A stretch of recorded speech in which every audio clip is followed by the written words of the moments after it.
Greetings. Welcome to Speak Nerd and Enter. All right, speak nerd and enter. That's where you are. We have, as always, Mark. There you go. Me, Sean, and of course, Rich on the end there. And we're blessed as always, to have fresh from his campaign to SETI Alpha 5, where he is quoted as saying, Admiral,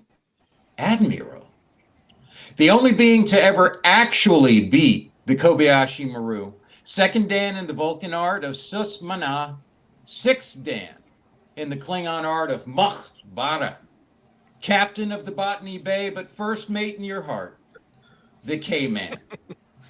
It's a play on K-Man. It's Khan. So there you go, the K-Man, in case you didn't get it. Brilliant. I love it. I'm glad you got the bit about Admiral, Kelly. I like that. I like that one. Yeah. Admiral. I saw that again the other day, and I thought, oh yeah, I got to work the K-Man in there. Yeah. So it's one of my favorite parts of the movie. And by the way, Ricardo Montalban, who is dearly missed for his roles and the things that he did, not just Fantasy Island, but of course Khan and his roles in The Naked Gun, where he was amazing. A really fine actor. We lost another legend. Just, what was it, yesterday? A year or two ago. Yeah.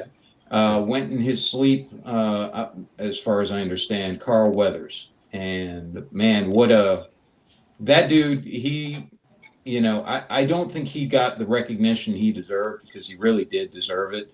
When he was, when he got his breakout role in Rocky, as were you going to say something there, Rich? No, I thought Rich was going to say something. No, okay. His only breakout role for me was Action Jackson. Well, yeah, but I mean, his breakout was, as Mark said, Apollo Creed, where he really did a great job. I thought he was amazing there. But he had real range. He did that part there, of course, but then his comedic role, and I know Mark, you were talking about a younger generation with Happy Gilmore. But I don't even think that people of this generation would know of that or know of Action Jackson or any of that stuff.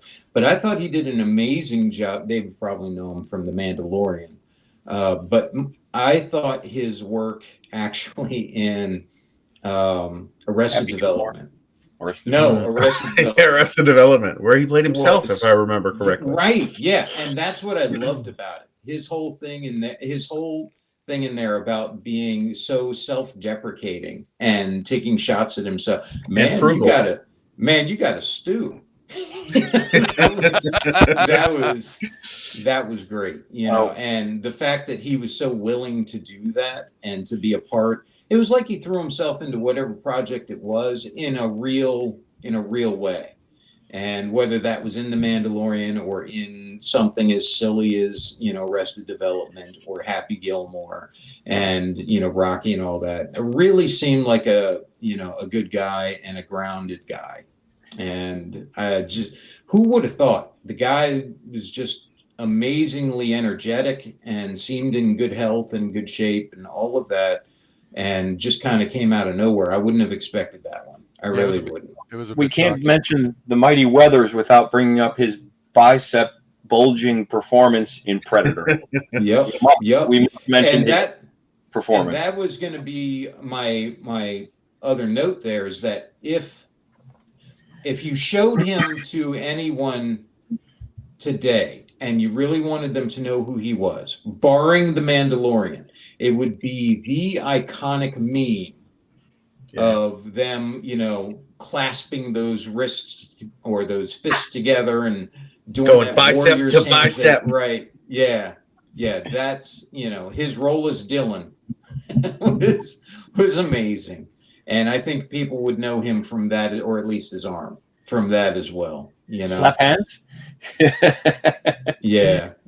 Just an icon, actual NFL player for a while, for the Raiders. And yeah, he will be missed. Yeah, really good. And I really liked the response from his co-stars from over the years that he's had. Um, and I thought Sly's was really good. I thought that was really heartfelt, and how everything he said in there was about how he was fortunate to be a part of Carl Weathers' life, and that the success of Rocky would not have been there without Carl Weathers. And it bears mentioning that he was one of the few performers to take a stand for Gina Carano when they went after her, which was really good of him to do so. Yeah, that's true. He called her to support her, and tried to give her the advice not to give up the fight, and all, at least from what I've heard, and all of that. Just seemed like a really good guy. I agree, and will be missed. So, just wanted to bring that up.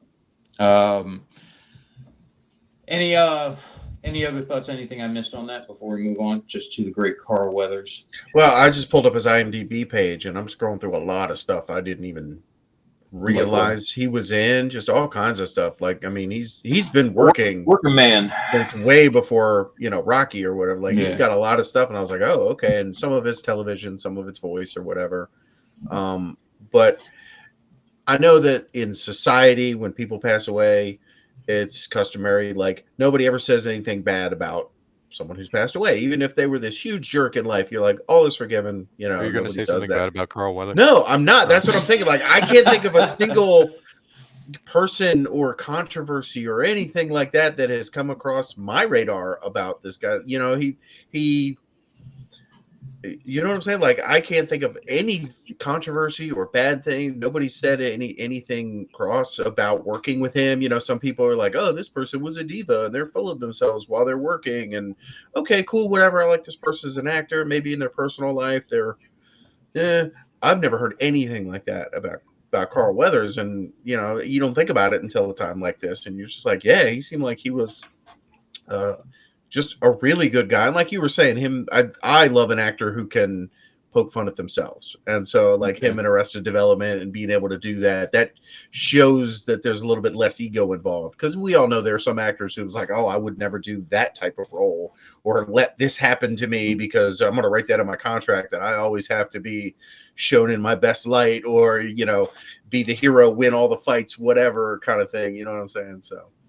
Yeah, anyway, that's what I was thinking. Yeah, he was great in there. He really was. His whole bit about Cuba doesn't have that kind of range, It was great. He's just funny. Anyway, also to transition out of that from the great Carl Weathers, who will be missed. We have finished. All of us now have finished the second volume in The End and the Death. Yes. Mm-hmm. Correct. Yes. All right.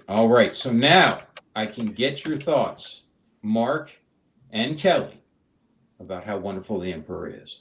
Go ahead. I don't know if this is going to go that way. I'm very interested to hear Kelly's impression of my impression of the Emperor. Well, no, not your. Yeah, well, that would be awesome. Don't torque him up any more than I have. Just sit in a big chair and go. Yeah. Poor Emperor going through all that, and I've just told his biggest critic to get ready, and Rich is just throwing fuel on the fire. I am very curious to hear whether your thoughts on the Emperor have changed from the beginning of The End of the Death to this end of the second book. Well, that's diving in. Yeah. Let's do the broad thing first, and then we can hear about his hatred. Okay. Fair. So, in broad strokes, who wants to go first? Mark, Kelly, who wants to do it? I'll let Mark go I'll first. do it. All right, go ahead. Again, I am constantly surprised at just how good these are. Like, we have this running gag about, Imperial Guardsmen throwing themselves in front of things, and there being ruinous ichor splashing all over the place because some of the early prose was very Mac Bolan in how it was written, if you're familiar with those old men's adventure books from back in the day. And it was just like an excuse to show some heroic Space Marines and Imperial Guards, killing people and getting killed. Yeah. And, and they've really come a long way, and I feel like almost we've been a little unfair. It's still fun, and I'm not going to give up the joke, but like these are good. Like you know, like I'm really enjoying the storytelling, the sheer volume of the characters. There's so many. This is not we're following one guy around through this story, which is how a lot of novels and prose attacks things. Like there's a lot going on in these books, right? And it's handled so deftly across multiple authors. This isn't one guy who's written all these. Like Games Workshop's bringing their A game, which they should for books like this. So like they're not cutting any corners, but they're so good. The narrator that they have for the audio version, which is what I'm listening to, he's amazing. I could listen to him, read the phone book. He's just really, really good. And I really love the detail that they're painting the world. You know what I mean? It's some of those details that come in there and you just feel the scope of this.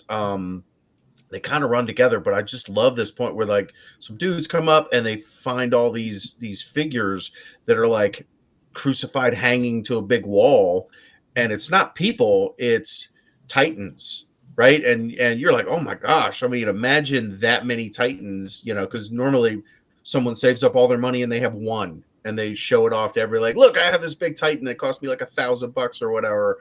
And to look at the scale and like that just painted a picture in my mind of the scale of this war, and that was so deftly done because they didn't hit you until kind of the end of that narration with that they were titans and not people or whatever, because people are so small in the scale of things that they get lost in the fact that now we have these massive titan legions fighting over to get through this wall and whatnot.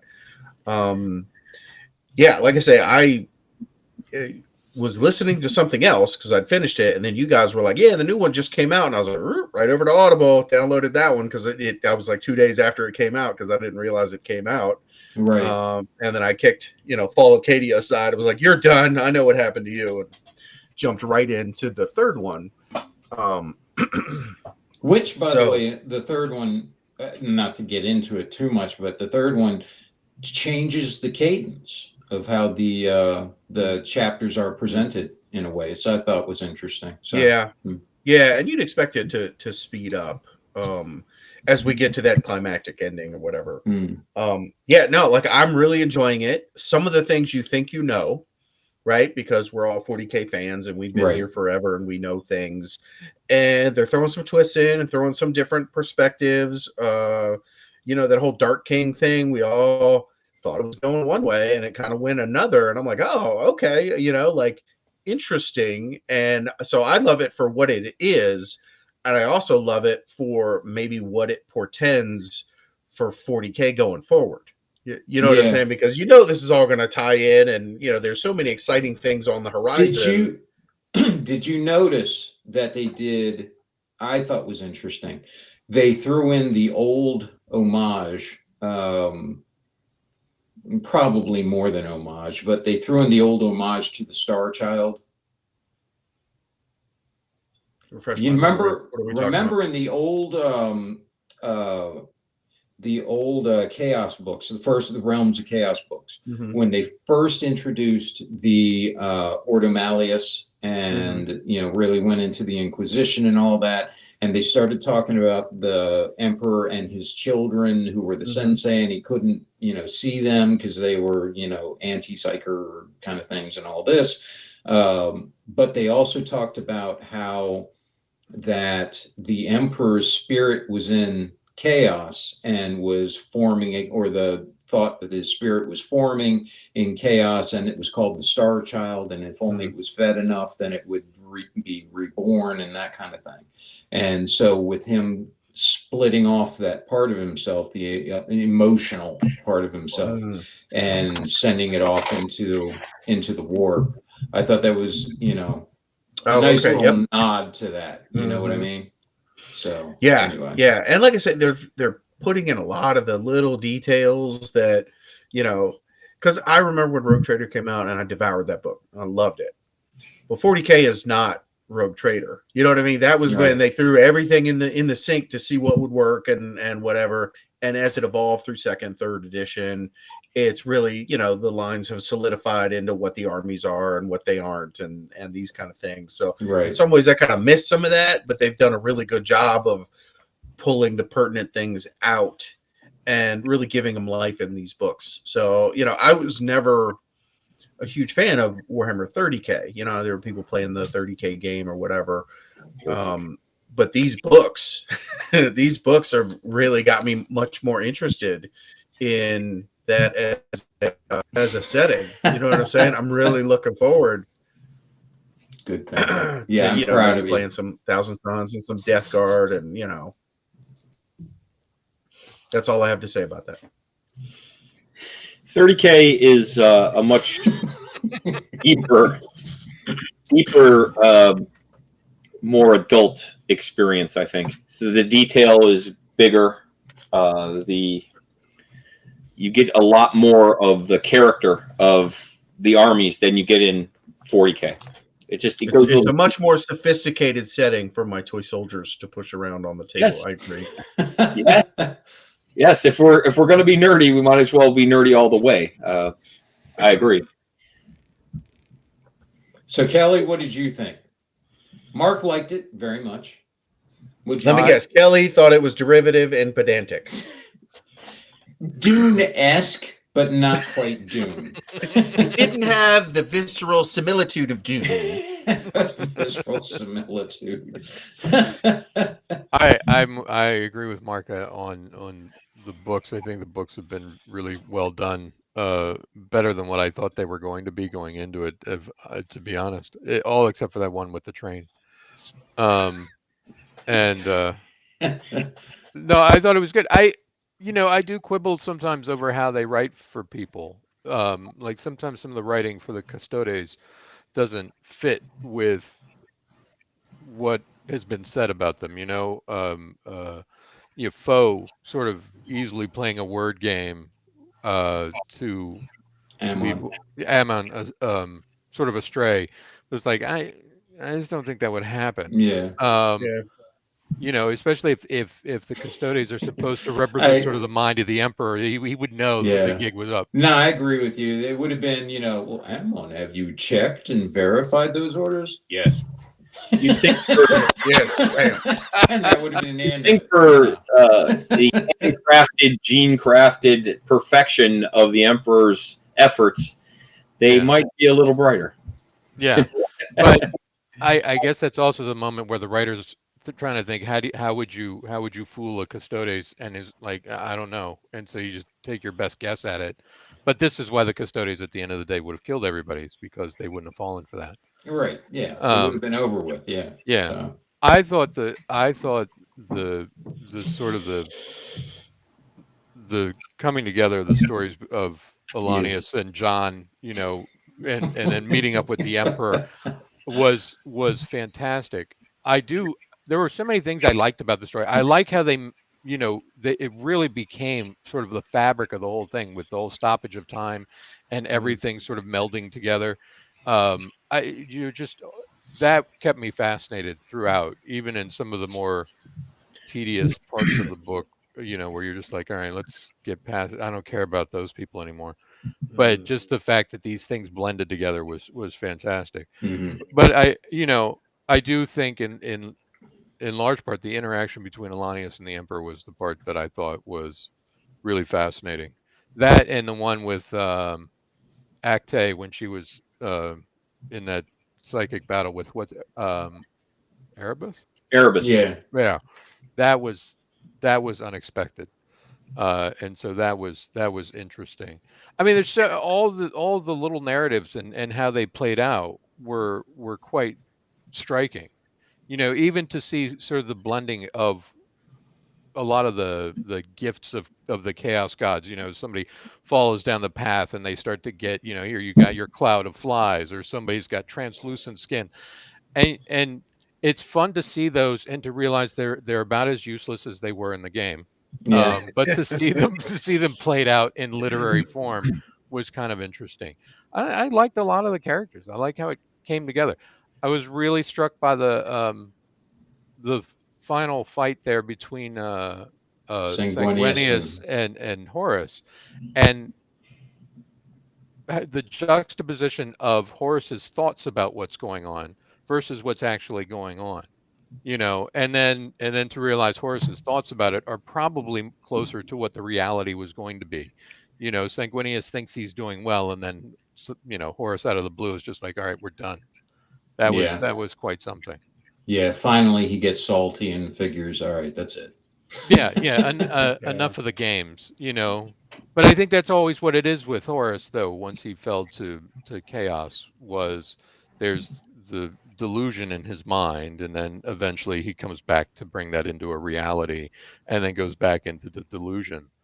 Yeah, Yeah, well, that's one of those things that they've changed, right? So those of us who've been, doing 40K since back in the day remember that original White Dwarf where they had the Horus and the Emperor, and Sanguinius is laying on the steps, between them dead, and then they've since redone that in a couple of different versions, that old diorama, and that's not really how it happened in the books. You know what I mean? Like they're Right. fighting and he gets killed. And then in the beginning, slight spoilers, the Emperor and his dudes show up, and he's hanging up like crucified in this massive room, and I'm like, oh, that's not what I was expecting. Like in my mind, it was like they're having this big fight, Sanguinius and Horus, and Sanguinius gets killed, but the Emperor like shows up right then. Right, that's Right. kind of what the paintings have all shown. That's what the diorama showed, and so like that's the expectation. But I can see that being the myth versus what actually happened, and then I Right. was like, oh, so like I'm not upset. I don't mind it. I kind of am enjoying the changes and how they're being laid out, because what happened versus what history knows is definitely not always the same thing, and they're kind of playing with Yeah. that a little bit, I think. And I like the fact that what actually happened is more interesting, far more interesting than what the simplified, legendary version of it was. Yeah. I like that too. I like that too. So but to get into your point about, okay, how much do I continue to hate the Emperor? I So much. I know. I mean, I think. Look, I feel validated in a couple of points, which is that I always, screw the Inquisition. But I always felt like Chaos didn't need Horus to win. Chaos just needed Horus just to be there, right? And so, I mean, that comes out in the books, and so you see that aspect of it is that once the Emperor is on the path to becoming the Dark King, it's that Chaos won regardless. But I do think that interaction between Alanius and the Emperor, I liked that. I liked that a lot, and I think that's the part where I think that you introduce the change into the character, right? Because he could continue to go on and do the typical Emperor thing, and I understand this is all heretical. It's actually quite distracting if y'all can. I'm listening. No, because I think the Emperor is who I thought the Emperor was the whole time, and I think him becoming the Dark King is sort of the realization of everything I said. He's very he's just focused on himself. He's very laser focused on that, and then Alanius calling him to reevaluate things. Number one, I was glad they did that with the character of Alanius, because for Alanius and John the whole time I'm thinking, what the hell do they think they're going to do? But to introduce sort of that impact on the Emperor's path is I thought was striking, and to see the Emperor in the book do that analysis and then choose the path that cost him versus costing everybody else, like he's been doing all along. It's time to pay the credit card bill and realize he's got to pony up, and this is it. And I thought that was a great change of the character. I appreciated that. So do you think that the way that he was written in this book, it humanized him? It actually gave him back, even though in the part of the book where he gives up his compassion, empathy, those sort of things. Do you think that his decision humanized him and showed he basically admitted his flaw? His flaw was his hubris, which we've discussed in the past. Yeah. And that his decision to go and fight Horus, as opposed to becoming an actual chaos god, which is what he was heading for, or the leading god of the universe, fifth power, whatever you want to call it. Do you feel that humanized him as a character? That he admitted to his flaws in front of Olnar's person? So. Yeah, yeah, because they were building to that the whole time, right? I mean, in the Sigilites library or laboratory or whatever, and they're going through the books, and there's obviously, some indication that even Malkador had said to the emperor, or indicated to the emperor at times, or at least had thoughts about the emperor's path had problems, right? That you can't just not tell people about the things and expect it Mhm. to not go badly. Um, and then, yeah, that moment where he realizes that the path he's on is ultimately not going to serve the final purpose, and he realizes he's the one that has to sacrifice here. I think, yeah, that does humanize him. And then he jettisoned all of that. So I mean, who knows what the fuck he is now? But yeah. I'm not sure at this point. I honestly don't know what he is, even in the current lore. Well, he didn't jettison all of it. He jettisoned most of it, Yeah, but not all of it. And the reason that he did that was so that he wouldn't, the idea being that he didn't want to have his emotional connections to any of these situations or people become a detriment to what he knew logically he would have to do. yeah, That he didn't want to, trip up because of some emotional fault rather than just simply using as much logic as he can. So, Yeah, which is in and of itself illogical, right? I mean, you can't make decisions purely based on logic and rationale. which is why Um, he didn't give up all of it. He only gave up most of it. At least as sure. they described it in the book. He, sent, I forget how they phrased it, but they reiterated at the beginning of the other one that he gave most of it up, but not, not Yeah, all of it. and I'm So, sure and like you said, Sean, that's the nod to the, sort of the past content of what yeah. was going on. And I think it portends what's going to happen with 40K going forward I agree. as a sandbox. Um, but yeah, no, I think it does. And in all of your faces, this idea that I'm not gonna change my opinion of the emperor. No, I think that's the moment. But I think that's one of those things that's important, right? As people, anyways, that you have to be able to see beyond yourself and how you see a situation. You have to be able to hear uh, the truth from others, and that's what Alani has represented, right? A, the ability to speak truth to power, and and B, the ability to actually hear that. And so I think that was a very important pivotal moment in the character. All previous indictments are what they are, and I think that those are valid. But I think that's one of those moments where nobody is completely the worst moments of their life, but you are judged instead by what you do next. And what the emperor did next was, become very human, and that's what it should have been. The thing I would like to, and it may still yet be, I don't know, but the thing I would like to have explored a little more, or I would like to know more about, is the Eldar and what they're doing at this point.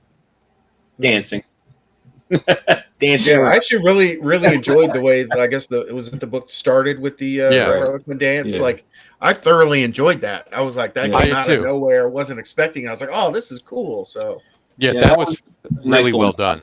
Yeah, Yeah. nice little nod for the Xenos people who complain. Where are the Eldar? Where are the orcs? Where is this? Where is that? Well, they're here and they're dancing.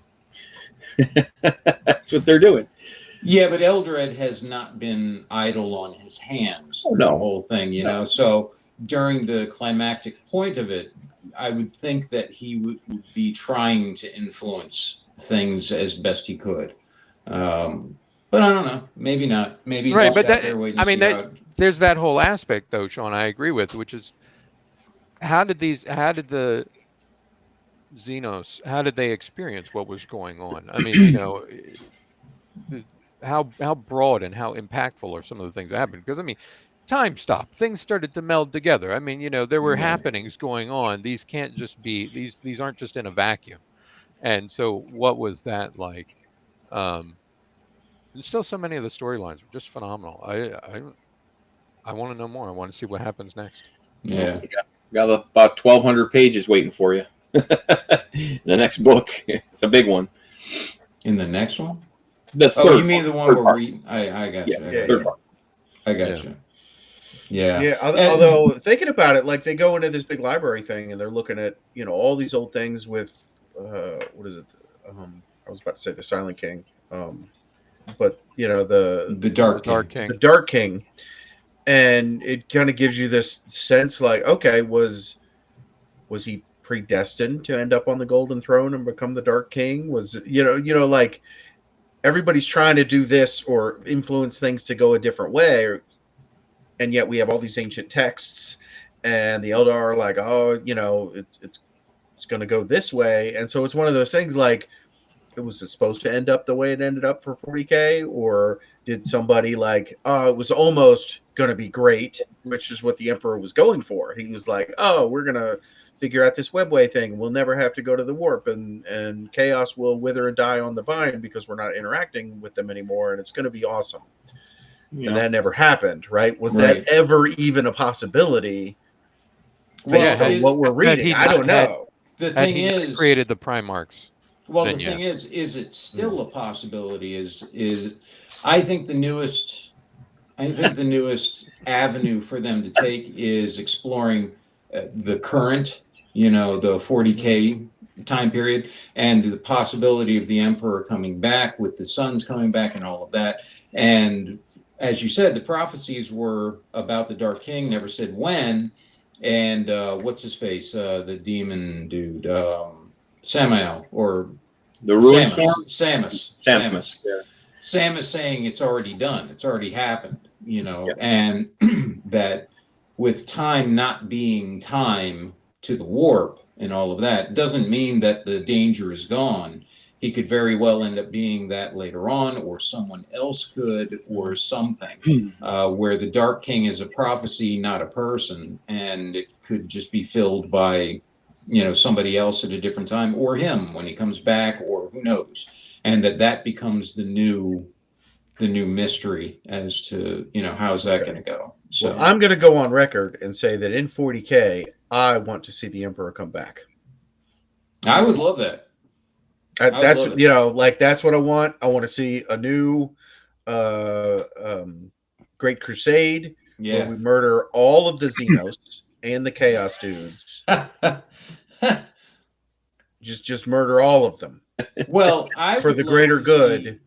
I would love to see one where you actually have all these big, terrible things like Silmarillion level, threats actually show up. I'm so tired of playing with the second string boys that I'd love to see, those real threats in action. So the Emperor's one of them, right? Then you got the Catan. So no more shards. You actually got them starting to come together, because the Emperor couldn't kill the Catan. He fought the Void Dragon, couldn't get rid of him, had to stow him away on Mars, and actually became worse because in the old one, it was the Void Dragon. In the new version now, it was actually because they retconned it. It was one of the shards of the Void Dragon. So if he couldn't beat a shard, that's going to be a rough day at the office. And then you got the Tyranids.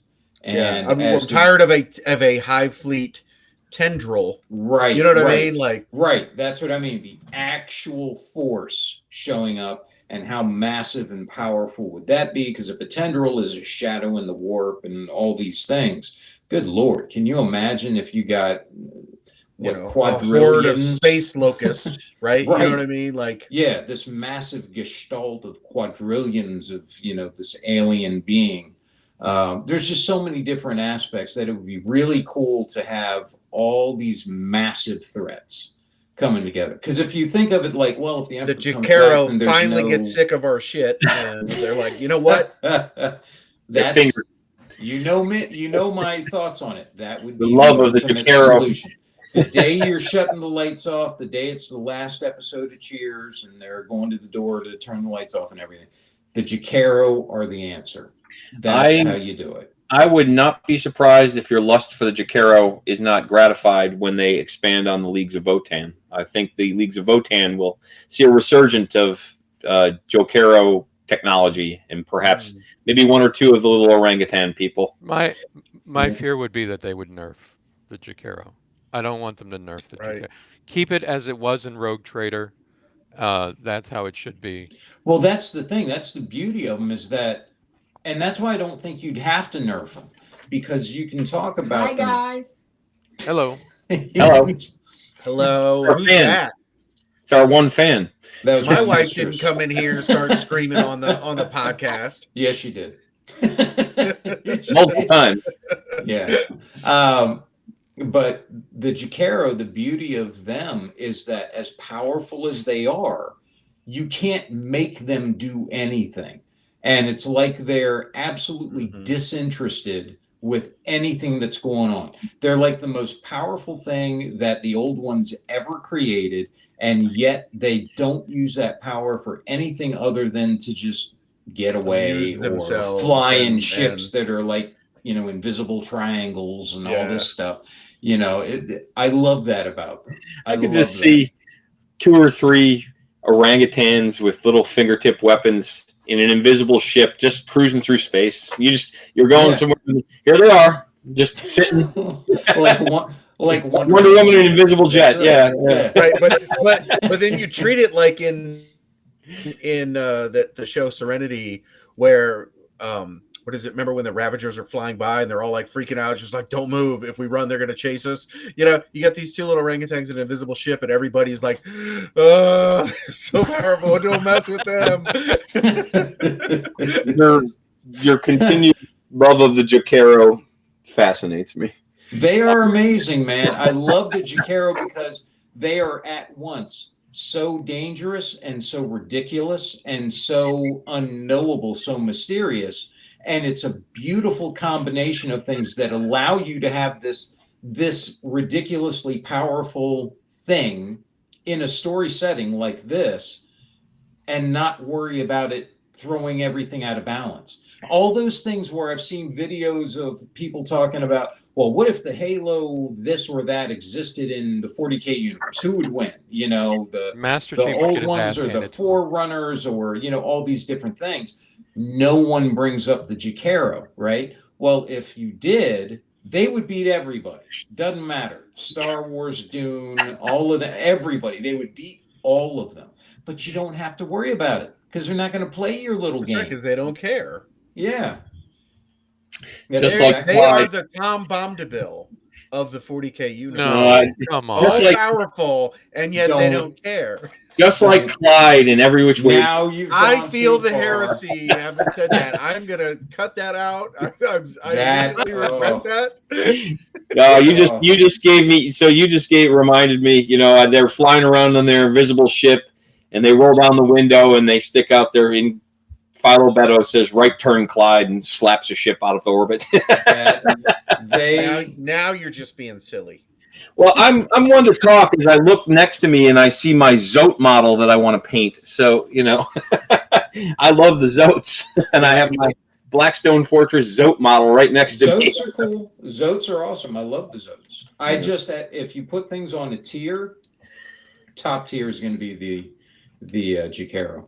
Love that. Love that idea. Followed by the Eldar and then the Emperor, maybe.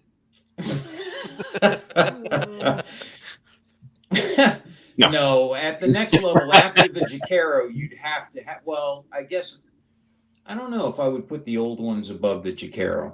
I don't know if I would, but The old ones. yeah, I don't know if I would. Let's get some new ones. I want some new old ones. The new ones. The new Let's old wake ones. those guys up. But I mean, you'd have to have the Catan, the Emperor, all that crap's got to be at that next level right there. The only thing that makes them less interesting than the Jakero is the fact that the Jakero, as I said, are that perfect combination of ridiculous, mysterious, and powerful. What if the Jakero are the reason there are no old ones and all the Catan are now shards? Could be.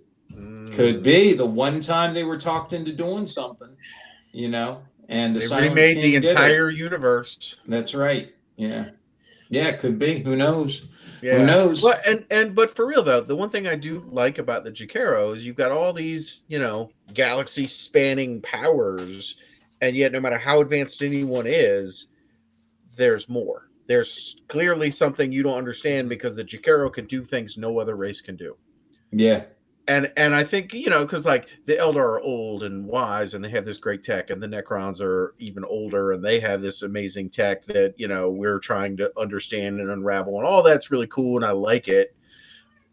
But the Jakero are on a different level, and there's always something that is still mysterious and unknown and yet to be mastered, no matter who you are in the 40K universe. And that's one of the things I do like about the Jakero.